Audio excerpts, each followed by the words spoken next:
A 28 pies bajo las calles de Berlín, los atronadores sonidos de la guerra sacudir los cimientos del búnker de Hitler.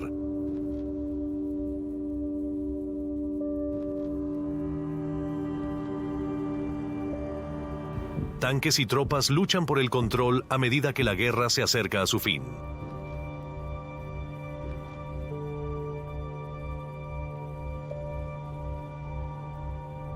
El desilusionado jefe de Estado pierde cada día el control del poder y el sentido de la realidad.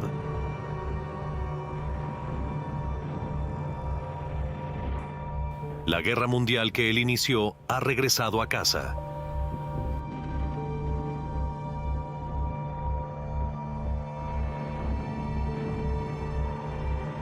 El Berlín del Führer está sitiado y el ejército rojo de Stalin está aquí para cazarlo. A su paso, un mar de muerte y destrucción.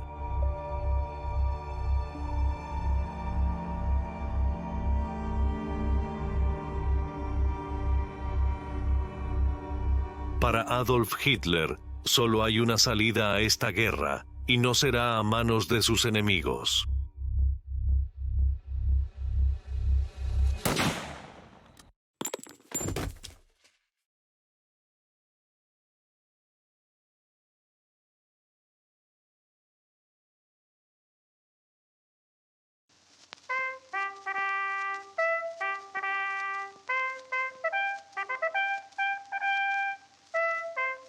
Tras el final de la Gran Guerra en 1918, nadie podía predecir un pronto retorno a las condiciones de guerra. La devastadora pérdida de vidas, la destrucción de territorios y los daños económicos sufridos durante los 4 años de guerra fueron un factor disuasorio adecuado contra cualquier conflicto futuro. Los soldados regresaron a casa a bombo y platillo tras años lejos de sus familias, tratados como los héroes que eran. Y con la firma del Tratado de Versalles en 1919, comenzó un nuevo orden mundial de tiempos de paz. Y millones de personas en todo el mundo celebraron el fin de la guerra para acabar con todas las guerras. Sin embargo, el ascenso de Adolf Hitler y el partido nazi durante la década de 1930 en Alemania pronto comenzó a erosionar las posibilidades de una paz a largo plazo. El 30 de enero de 1933, Hitler fue nombrado canciller de Alemania, pero de un gobierno de coalición, así que solo había 3 puestos nazis en ese gobierno de coalición. Es muy tentador pensar que cuando Hitler, ya sabes, llega al poder a principios de 1933, que su control sobre el poder es absolutamente total. De hecho, usted sabe, él tiene un comienzo muy desigual, inestable. Todavía está bastante preocupado por la opinión pública, así que lo que hace es una mezcla de aprobación de diversas leyes que le dan más y más poder, como la ley de habilitación, que en realidad lo hace, ya sabes, inmensamente poderoso. Pero también se aprovecha de diversos eventos, como el incendio del Reichstag, en el que el edificio del Parlamento alemán se incendia. Ahora, es muy probable, pero nunca probado, si los nazis realmente lo quemaron ellos mismos. Pero ciertamente, en cierto sentido, no importa. Lo que ocurre es que Hitler y los nazis aprovecharon el incendio del Reichstag para demostrar que había un complot comunista contra lo que los nazis describían como un gobierno democrático. Y eso les permitió tomar más poder, ya sabes, por decreto de emergencia. Rápidamente convirtió a Alemania en un estado de partido único. En primer lugar, se aseguró de eliminar la influencia y el poder de la izquierda política alemana. Así que el Partido Socialista y el Partido Comunista, para empezar, fueron prohibidos, pero en poco tiempo también el Partido Nazi fue el único partido legal. Y finalmente, en enero del 33, se convierte en canciller. Ahora, no se olvide, canciller en Alemania. Y esto sigue siendo, hoy en día, no es en ese momento el jefe de Estado. El jefe de Estado es el presidente. Así que es el canciller, sin embargo, quien tiene el poder ejecutivo real. Para tener todo el poder que pueda, también tiene que convertirse en jefe de Estado. Y eso se convierte en una oportunidad para él cuando Hindenburg muere. Y puede asumir el papel de presidente y canciller y crear este nuevo papel para sí mismo. Y ese es el papel de Führer, la palabra alemana para líder. Es un término fascista, no lo dudes. Esta es una especie de nueva forma de gobierno que Alemania tiene ahora. Otros partidos están prohibidos. El único partido permitido es el partido nazi. Esto se ha convertido en un estado totalitario y Hitler puede decir al pueblo alemán: Ustedes lo votaron. Es una estafa, y es una estafa que funcionó. El pueblo alemán con el tiempo daría todo su apoyo a Hitler, inconsciente de los horrores que se desarrollarán durante su reinado de terror.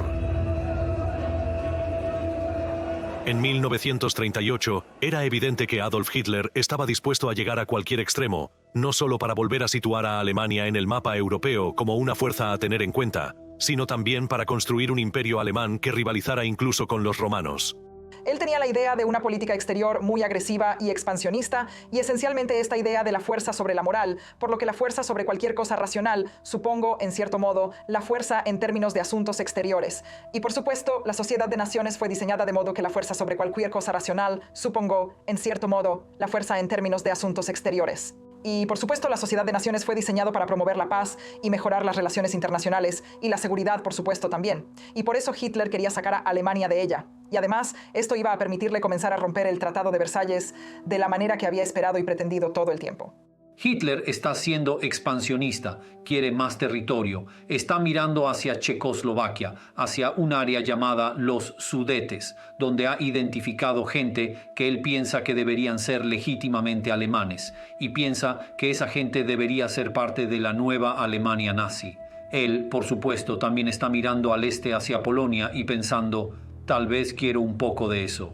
Y también, por supuesto, mira hacia Austria, que por supuesto es un país de habla alemana, y piensa, tal vez quiero tener a Austria como parte de mi nuevo reino, si se quiere, por lo que es una mezcla de absorber lentamente más poder en sí mismo, pero también utilizar ese poder para salir y apoderarse de más tierras.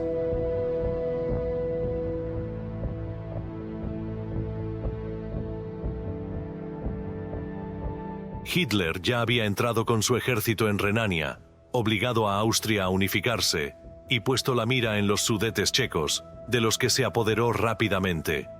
Para los británicos, la amenaza de una guerra total con Alemania era tan real que incluso se distribuyeron máscaras antigas y se evacuó a los niños de Londres.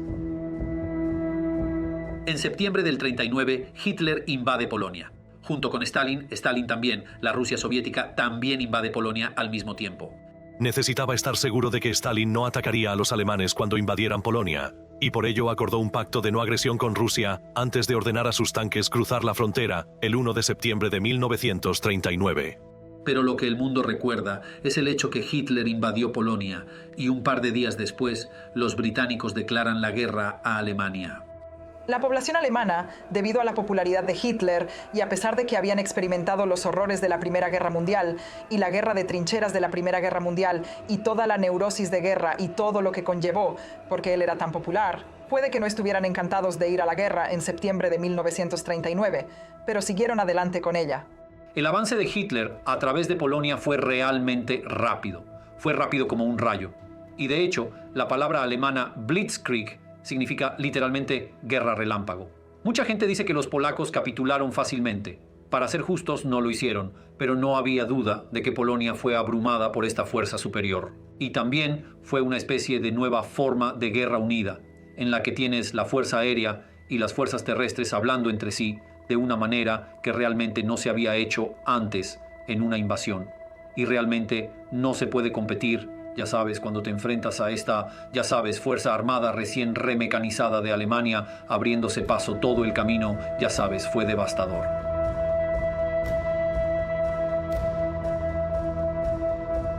Junto con los franceses, los británicos estaban igualmente obligados por un pacto diplomático a acudir en ayuda de Polonia, si ésta era atacada.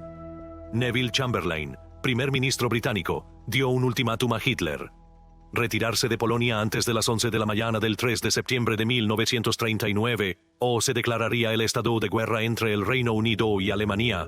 Al no haber tal compromiso por parte de Hitler, Chamberlain anunció la noticia en una emisión de radio a la nación. Gran Bretaña estaba de nuevo en guerra con Alemania.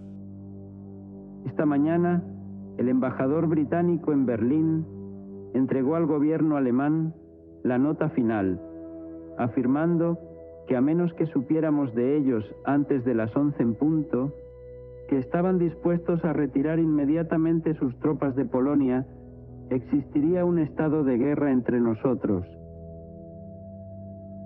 tengo que decirle ahora que no se ha recibido tal compromiso y que, en consecuencia, este país está en guerra con Alemania.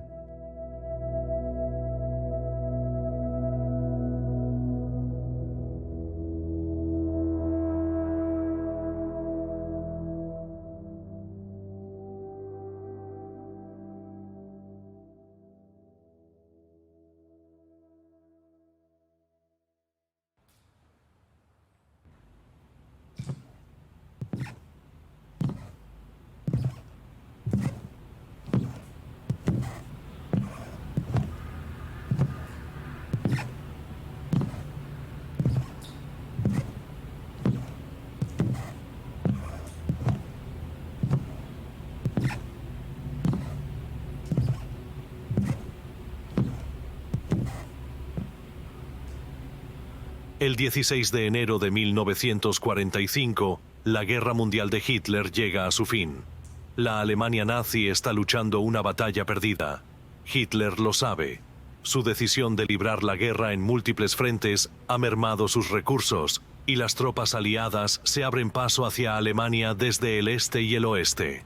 Se retira al Führerbunker, un refugio antiaéreo especialmente diseñado para el canciller y sus aliados más cercanos, situado cerca de la Cancillería del Reich en Berlín.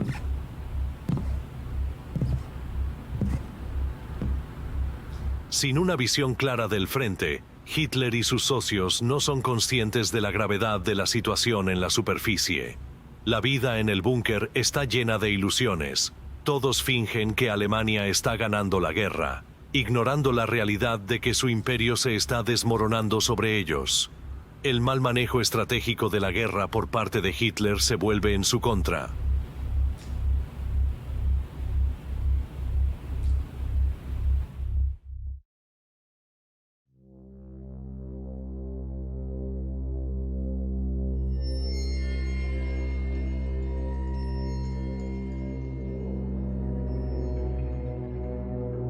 Después de que Chamberlain declarara la guerra a Alemania, las fuerzas aliadas entraron en un periodo de 8 meses conocido como la Guerra Falsa, debido a que el primer ministro no pasó al ataque.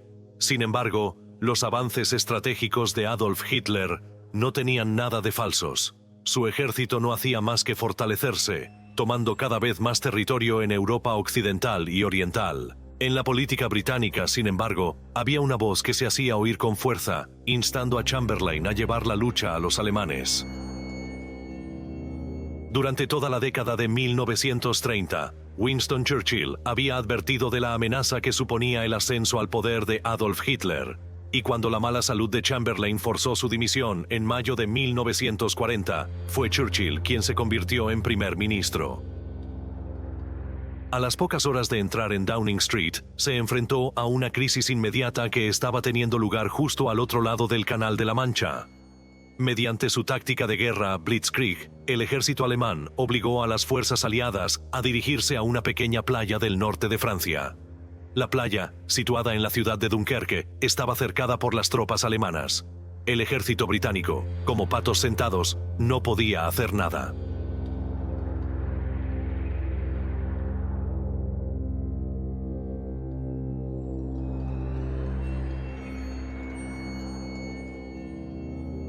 Hitler, tras maniobrar con las tropas aliadas en las playas de Dunkerque, ordenó a sus divisiones que se detuvieran a pocos kilómetros de los aliados varados. Al Führer alemán le preocupaba que la facilidad con la que los aliados se habían retirado estuviera haciendo caer a su ejército en una trampa. Su decisión de detener el ataque iba en contra de todas las estrategias de sus generales. También se ha sugerido que Hitler permitió a los aliados escapar como gesto de buena voluntad, ya que aún esperaba una paz negociada con los británicos.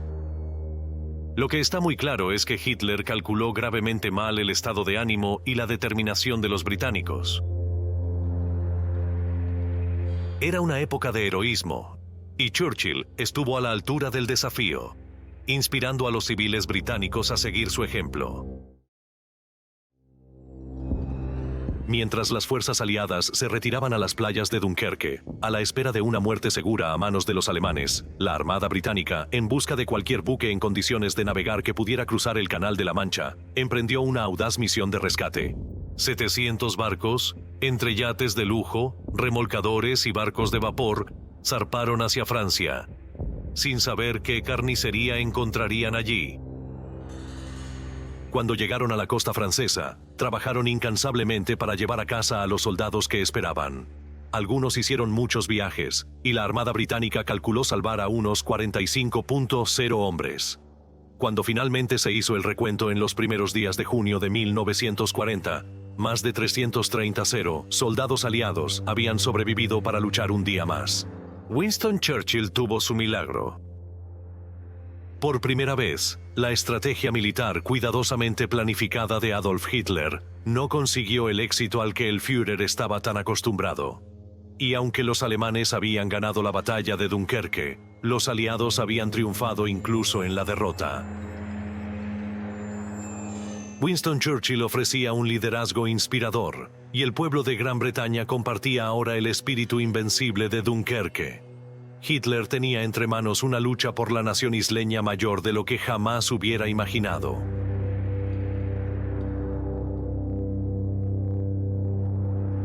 Churchill declaró abiertamente que Gran Bretaña nunca se rendiría, y Hitler se dio cuenta rápidamente de que si iba a invadir Gran Bretaña, tendría una enorme batalla por delante a pesar de su posición de fuerza. Y pronto, no solo tendría que enfrentarse a Gran Bretaña.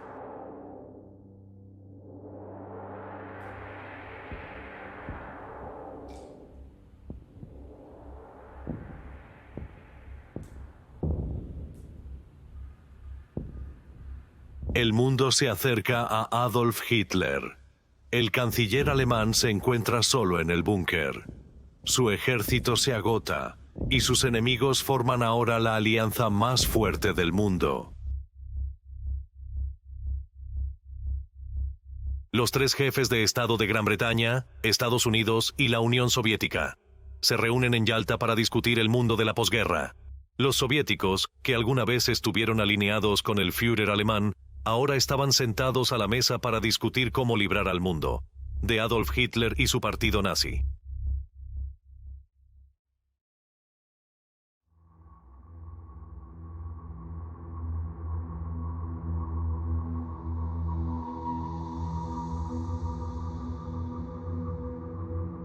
Tras fracasar en su invasión de Gran Bretaña, pero con gran parte de Europa ya conquistada, el 22 de junio de 1941, Adolf Hitler puso en marcha la Operación Barbarroja, en la que 3 millones de soldados alemanes marcharon hacia Rusia, abriendo un frente oriental.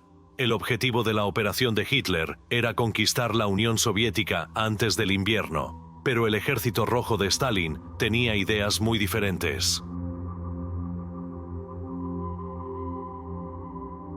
En agosto de 1939, justo antes de que estallara la Segunda Guerra Mundial, se estableció una alianza entre la Alemania nazi y la Unión Soviética. Y esto parece muy extraño, porque ya hemos dicho cómo Hitler odiaba todo lo que tuviera que ver con el bolchevismo, el comunismo, y de hecho, la URSS era su enemigo final. La idea de erradicar el socialismo y el bolchevismo de la tierra era una de las principales prioridades de Hitler. Así que parecía un poco anómalo que hicieran un pacto como ese, pero por supuesto, él solo estaba tratando de allanar el camino y hacer que las circunstancias fueran las adecuadas para la guerra y la situación en Polonia, para que fuera fácil, como lo fue el ataque a Polonia. Pero entonces, vimos también cómo Hitler está muy feliz de romper un tratado cuando no le conviene. Así que el 22 de junio de 1941, los nazis invadieron la URSS con la Operación Barbarroja.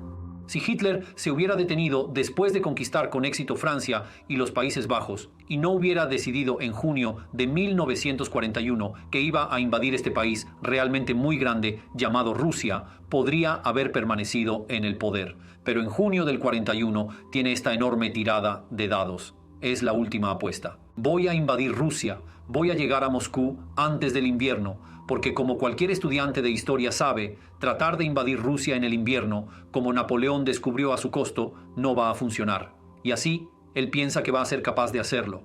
Ha construido sus fuerzas armadas. Stalin tiene un pacto con Hitler desde hace años y cree que Hitler nunca lo invadirá. Querido, Hitler va directamente en junio de 1941. Y de nuevo, la Blitzkrieg, Operación Barbarroja, como se le llamó en este caso, fue un éxito tremendo. Y al principio, las fuerzas solo pasó a través de Rusia como un cuchillo a través de la mantequilla y habían masacrado, saqueado a su paso. Pero esta fue una pieza absolutamente deslumbrante de la guerra ofensiva.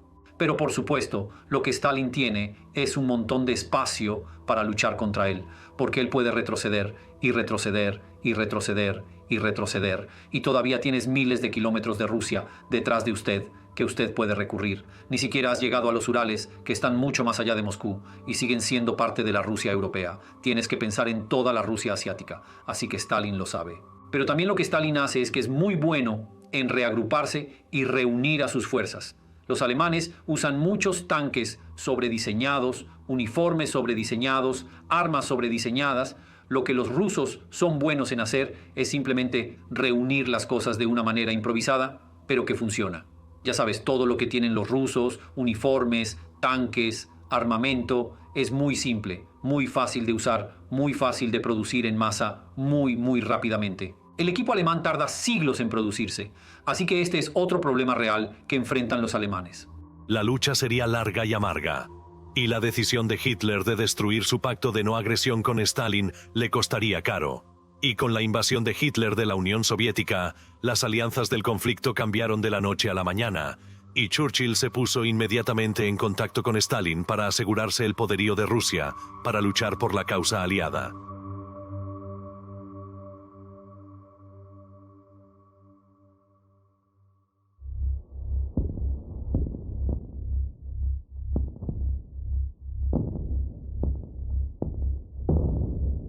En marzo de 1945, la guerra de Hitler contra el mundo se acerca.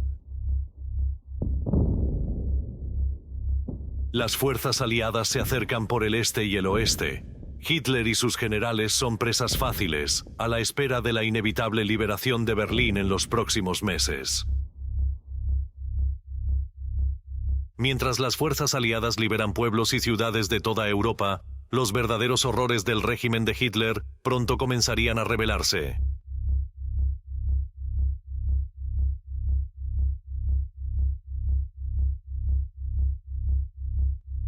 Desde el oeste, las tropas estadounidenses abren el camino a través de Renania y hacia Alemania, mientras continuaban librando la guerra a la que se habían visto obligados a unirse.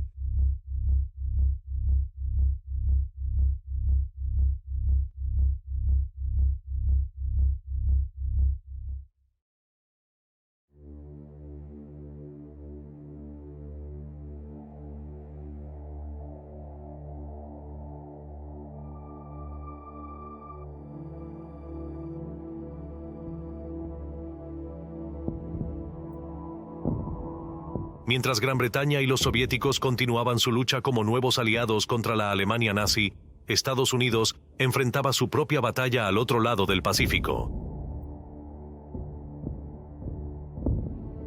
Al igual que Hitler había construido su base de poder en Europa durante la década de 1930, los japoneses habían estado expandiendo su imperio hacia China, lo que llevó a Japón a renunciar a la Sociedad de Naciones.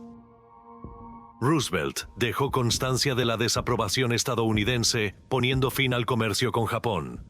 Pero el Imperio del Sol siguió expandiéndose hasta que, en 1941, Estados Unidos cortó por completo el suministro de petróleo a los japoneses. Esto suponía un grave problema, ya que Estados Unidos suministraba el 80% del petróleo de Japón. Y si entrar en guerra con Estados Unidos era la única forma de asegurarse este preciado material, los japoneses estaban dispuestos a hacerlo. Sin embargo, al ser excelentes estrategas militares, sabían que tendrían que planificar con el mayor cuidado. El elemento sorpresa sería crucial. El ataque a Pearl Harbor fue un éxito total para los japoneses, mientras los estadounidenses se despertaban con una devastación total. Con la primera oleada de pilotos japoneses atacando a las 7:45 de la mañana, Mientras 3/4 partes de los cañones antiaéreos estaban sin tripulación, en menos de 30 minutos, la Armada estadounidense había sido desolada, con la pérdida de 16 barcos, más de 160 aviones y 2.400 militares. Como era de esperar, el presidente Roosevelt declaró la guerra a Japón el 8 de diciembre, con el pleno apoyo de la nación. Pido que el Congreso declare que desde el ataque no provocado y ruin de Japón, el domingo 7 de diciembre de 1941, existe un estado de guerra entre los Estados Unidos y el Imperio japonés.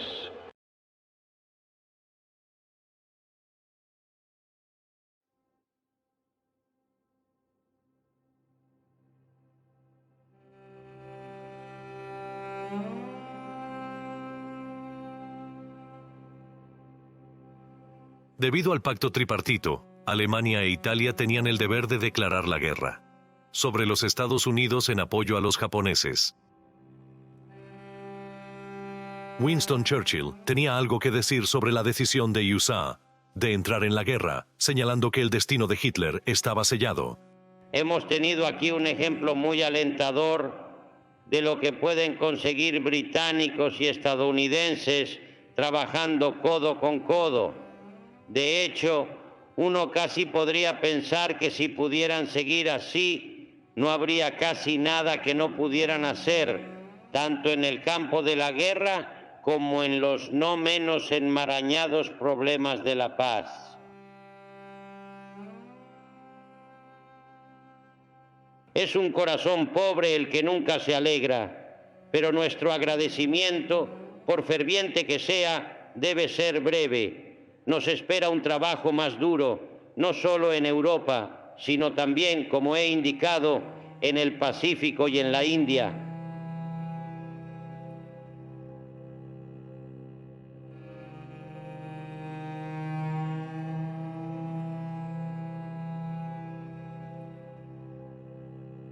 A finales de 1941, el mundo estaba literalmente en guerra. Y para Hitler, su incapacidad para sacar provecho de Dunkerque, su precipitada decisión de invadir Rusia y ahora su declaración de guerra a EU, colocaron a Alemania en el centro de una alianza triangulada con más recursos de los que Hitler podía imaginar.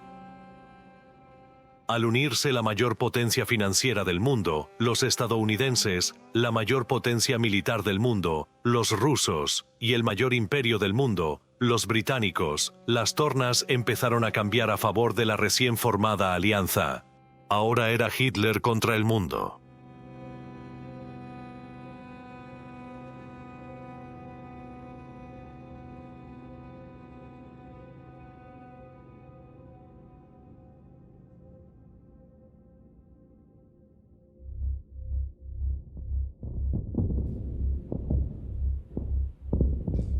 El 16 de abril de 1945, el Ejército Rojo de Stalin ha llegado a Berlín. Los días de la Alemania nazi están contados. El poder de Hitler se afloja cada día más. Los soviéticos y los nazis libran una última batalla para hacerse con el control de Berlín. Para muchos, los recuerdos de Stalingrado empiezan a resurgir.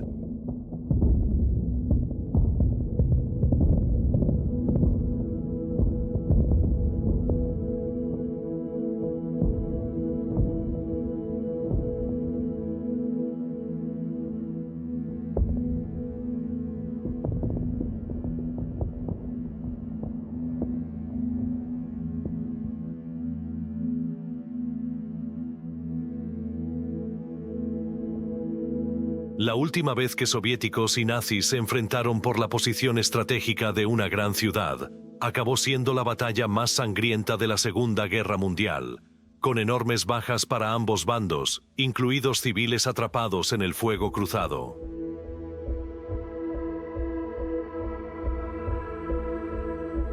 La batalla de Stalingrado fue una batalla importante en el frente oriental, donde la Alemania nazi y sus aliados no logró tomar el control de la ciudad de Stalingrado en el sur de Rusia.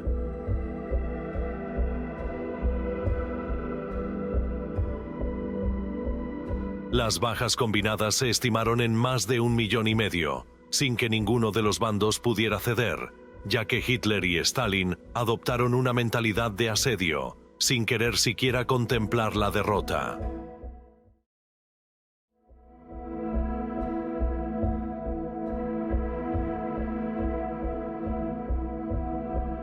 La batalla estuvo marcada por feroces combates cuerpo a cuerpo y ataques directos a civiles mediante ataques aéreos, con la batalla personificando la guerra urbana.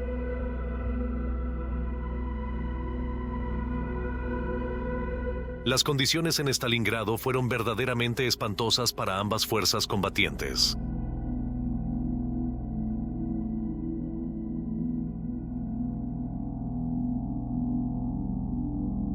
La batalla de Stalingrado se considera universalmente como el punto de inflexión de la Segunda Guerra Mundial, ya que obligó al alto mando alemán a retirar considerables fuerzas militares de otras zonas de la Europa ocupada para reemplazar las pérdidas alemanas en el frente oriental.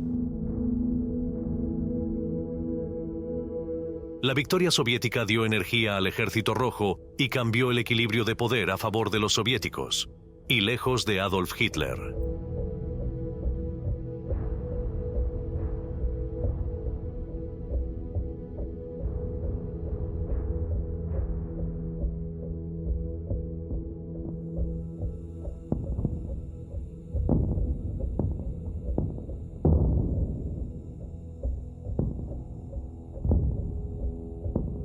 Berlín está rodeada por tropas soviéticas que luchan en el distrito gubernamental. La seguridad del búnker está ahora amenazada. Así que una vez que el Ejército Rojo entró en territorio alemán en 1945, entonces la posición de Hitler como este gobernante infalible y líder realmente no solo llegó a ser cuestionada, sino que realmente llegó a su fin, porque las tropas soviéticas eran muy vengativas, estaban tomando represalias por todas las terribles brutalidades y atrocidades que los nazis y el ejército alemán habían puesto en marcha en territorio soviético.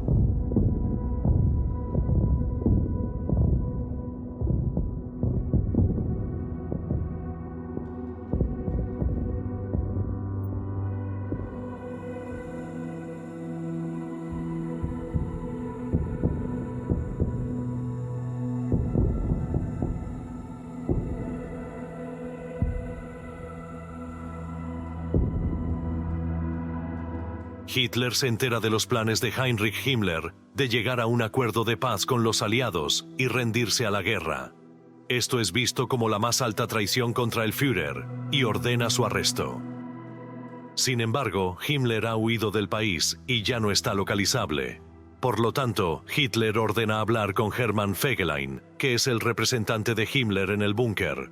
Fegelein, que estaba casado con Gretel, la hermana de Eva Braun, no aparece por ninguna parte en el búnker. Lo rastrean hasta su apartamento, lo encuentran con su amante, borracho y con una maleta de ropa de civil, planeando una fuga. Al ser llevado de regreso al búnker para enfrentar la ira del Führer, Fegelein es condenado a muerte y fusilado. Llegan noticias del asesinato de Mussolini, dictador de Italia y amigo de Hitler.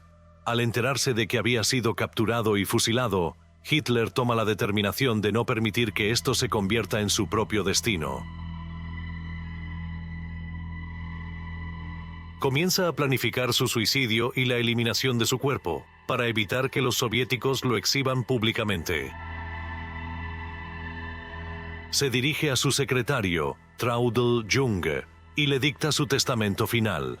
El breve documento dice que ha preferido la muerte a la capitulación y que será incinerado. En él, Hitler niega el belicismo, expresa su agradecimiento a los leales ciudadanos alemanes y les pide que sigan luchando en la guerra, pero se hace a la idea de que Alemania está perdiendo la guerra y no tiene remedio. Sus victorias hace tiempo que se esfumaron y necesita una mezcla de drogas para mantenerse cuerdo. Los últimos días de Hitler en el Führerbunker bajo la Cancillería del Reich, en el centro de Berlín, ya sabes, son una especie de terrible final de una tragedia de Shakespeare, como el trueno, la artillería rusa a su alrededor. y están muy dentro de esta especie de fortaleza subterránea de hormigón. Todo el mundo se está volviendo loco, y especialmente Hitler, que luego se casa con su novia de muchos años, Eva Braun, en esta especie de ceremonia extraña. Una vez terminada la ceremonia, Eva intenta comenzar las celebraciones. Pero todos saben que el fin está cerca, la moral baja y Alemania está condenada.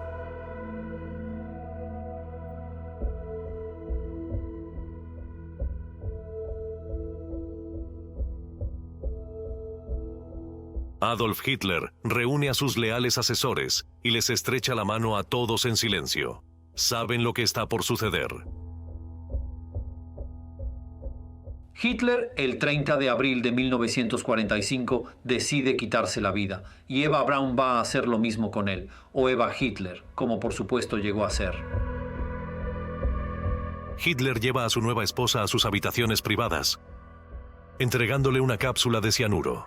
Equipados con su pistola, se sientan uno al lado del otro y afrontan su destino.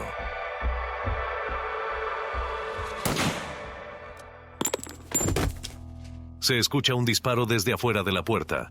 Sus guardaespaldas saben lo que ha pasado. Sus cuerpos son entonces retirados por algunos hombres leales de las SS, su ayudante, y son llevados a lo que ahora pasa por un jardín en la Cancillería del Reich.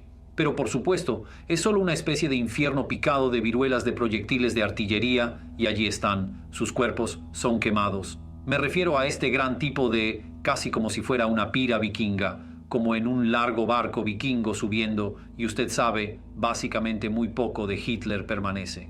Hay un poco de mandíbula en un archivo en Moscú, cuyos dientes coinciden absolutamente con los registros dentales de Hitler, así que no hay duda de que Hitler murió. A mucha gente le gusta decir que Hitler escapó después de la guerra. Es una tontería total. Hitler 100% murió en Berlín el 30 de abril de 1945.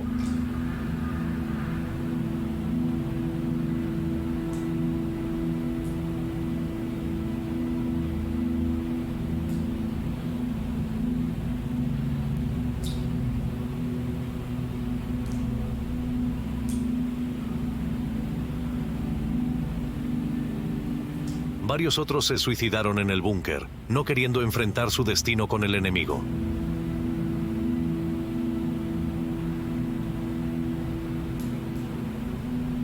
Este es el fin del reinado de Hitler.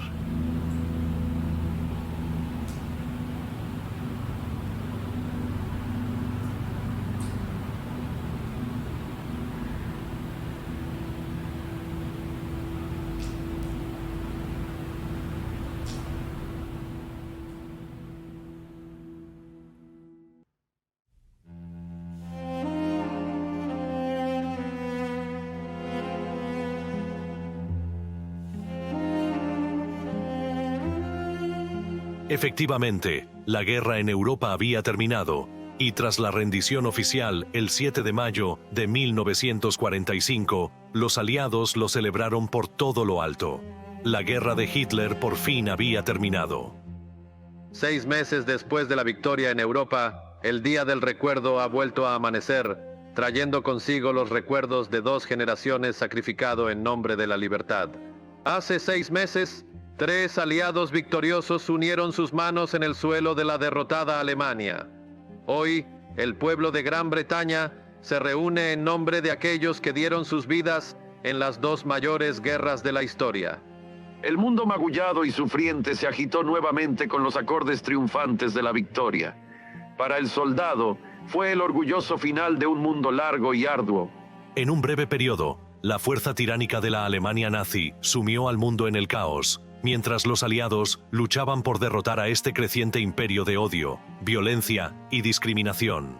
La guerra de Hitler dejó una marca oscura en la historia, un recordatorio de que este comportamiento nunca debería tolerarse y de que el mundo no debería volver a permitir atrocidades tan brutales. Las atrocidades del régimen nazi saldrían poco a poco a la luz, a medida que se liberaban más campos de concentración y se hacían patentes los horrores sufridos por millones de personas.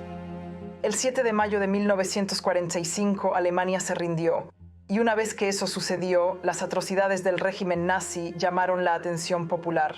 Al final, cuando se demostró lo malvado que era el nazismo y el pueblo alemán lo apreció plenamente, entonces sí, la opinión de Hitler no fue tan positiva. Fue muy difícil para la población alemana asimilar lo que descubrieron sobre el régimen de Hitler tras su desaparición. La ocupación aliada a partir de 1945 trajo consigo la desmilitarización, la desnazificación y la reeducación de los alemanes, y eso fue muy importante. Pero también se celebraron los juicios de Nuremberg y muchos otros juicios de posguerra en los que se juzgó a los principales nazis, al menos a los que no se habían suicidado. Y de nuevo, esto llamó la atención del pueblo sobre los males del régimen y sobre cómo se había llevado a cabo el genocidio. Los juicios más famosos fueron los celebrados en Nuremberg, cuando 21 altos cargos nazis se enfrentaron a sus acusadores. Hitler estaba muerto, pero estos eran sus principales lugartenientes, Hess y Ribbentrop entre ellos. Fue un tribunal internacional el que se sentó a juzgar y escuchó las pruebas masivas que se recogieron. Los prisioneros se mantuvieron desafiantes durante todo el juicio, aparentemente confiados en que serían liberados. Todos se apresuraron a declararse inocentes. No soy culpable. Inocente. No. Se les acusó de crímenes de guerra, crímenes contra la paz, crímenes contra la humanidad y conspiración para cometerlos. Y aunque el juicio forjó un consenso provisional sobre la criminalidad del régimen de Hitler, nunca se le hizo realmente responsable de sus actos, que afectaron a cientos de millones de personas en todo el mundo.